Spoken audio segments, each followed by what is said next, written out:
Chapter 25. Shadows on the Road. The Haldrum caravan left the crossing of Vylor behind, with the first glow of dawn. The wagons moved along the eastern trail like a small, irregular army. Dwarves armed with axes and hammers, mules laden to the spine, and a talkative merchant who seemed immune to fatigue. The land was dry and dusty. Low hills shaped an uneven horizon, making it hard to tell whether someone, or something, was watching them from afar. Ether soared above the column in wide circles, ever watchful. Luthera trotted at Alden's side, silent and steady, ears pricked at every strange sound. Lyanna walked a little behind, her gaze fixed on the landscape, as if expecting something to rise from among the stones. "I've never liked this stretch," Doran grumbled, adjusting the strap of his axe. "Not because of monsters, but because of the living." Cal let out a brief laugh. "Comforting. Truth rarely is." Alden walked in silence. Something in the air felt wrong. Too still, too uniform. The landscape seemed contained, as if everything were waiting to move until they did first. They walked for hours beneath a sun that steadily grew harsher, until at last Boren ordered a halt in a broad clearing, sheltered by weathered rocks. The dwarves began unloading barrels, pitching tents and lighting fires with surprising discipline. Alden moved a few paces away, seeking enough space to move freely. Sarah followed, tightening the wraps on her forearm. "Ready to train?" she asked. Alden nodded. He drew Arundel with his right hand. The white-gray metal flashed with a light of its own, like a living whisper. With his left, he took the short sword that had belonged to his father, the same blade Kalor had given him in the valley so long ago. And yet so recently. Sarah spun her twin crescent blades, warming her wrists. "Those weapons won't complement each other on their own," she said. "Make them work together." "I'm trying," Alden replied, adjusting the balance. "Don't try, do it." The training began with a light clash, almost a test. Sarah advanced with fluid steps, her crescents tracing short arcs meant to pry open Alden's guard. He blocked the first strike with Arundel, deflected the second with the short sword, and stepped back just in time to avoid the third. Sarah smiled faintly. "Better. You're no longer fighting your weapons. You're fighting with them." Alden answered with a double attack, a downward cut with Arundel paired with a lateral thrust of the short sword. Sarah slipped aside with ease, returning a swift blow that forced Alden to spin, shifting his guard. The two moved in a rising rhythm, a disciplined dance of steel. Ether watched from a nearby rock. Luthera sat alert. Kale didn't blink, transfixed.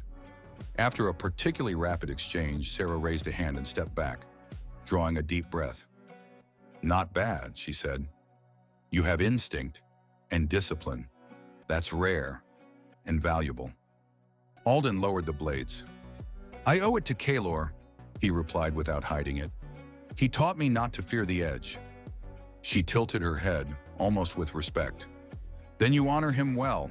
The training ended there. No more was needed. The technique had advanced, and the words, few but sincere, were worth as much as steel. As they returned to camp, Dren Vale appeared between two wagons, wearing that confident smile that seemed tailored to invite suspicion. "Beautiful training," he remarked. Almost ashamed to interrupt it, Kale frowned. "Did you need something, or were you just watching?"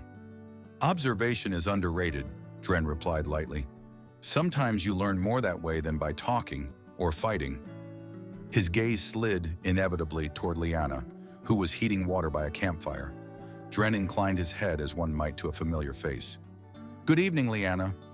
She met his eyes. She didn't reject him, but she didn't let him advance either. Distant, courteous. "Good evening, Dren." Dren smiled a little more than necessary and walked away. Kyle exhaled, irritated. "I don't like him." "Neither do I," Doran said. Luthera growled in the mercenary's direction. That was enough. Meanwhile, far away, beneath a moon cold as steel, another caravan rested in the shadows. Ribbons. The campfires of the Order of the Ravens formed two perfect lines. The men slept with military discipline, spears set with ritual precision. Selenia remained seated beside her wagon, still in chains, watching the fire as if reading something in it the others could not see. Riven paced nearby, vigilant, though he did not look directly at her. The night seemed ordinary, until it wasn't. A whistle, then another, a crack among the branches. Riven drew his sword. The first attacker fell before he could cry out. "Attack!" One of the ravens roared. Shadows poured into the camp, masked men armed with short blades, moving with coordination far too precise to be common bandits. The order answered with brutal precision. Steel rang. Darts flew. Blood soaked the ground. Selenia did not move. She only watched. Her eyes were two calm mirrors amid the chaos. One attacker, using the turmoil, sprinted straight toward her, blade raised, ready to kill. Before the edge could fall, Riven appeared between them. The clash of metal rang sharp in the night. The attacker staggered back, but not far enough. Riven cut him down with a precise stroke. No shout, no word, no visible emotion. Selenia looked at him. "Thank you." Riven did not answer. He did not even look at her. When the last enemy fell, the men searched the area, but they found no insignia, no signs, no nearby camp. Only silence. High on a hill, a figure watched the scene. His cloak stirred in the wind, and his eyes gleamed with a mix of curiosity and calculation. "The Order of the Ravens," he whispered, "and they escort a prisoner. She must be important to merit such a guard." A thin smile crossed his face, and he vanished into the darkness, as if it had swallowed him whole. The Haldrum clan's caravan continued the next day, unaware that every step carried it closer to something already waiting, a destiny that breathed in the shadows and that had just opened its eyes.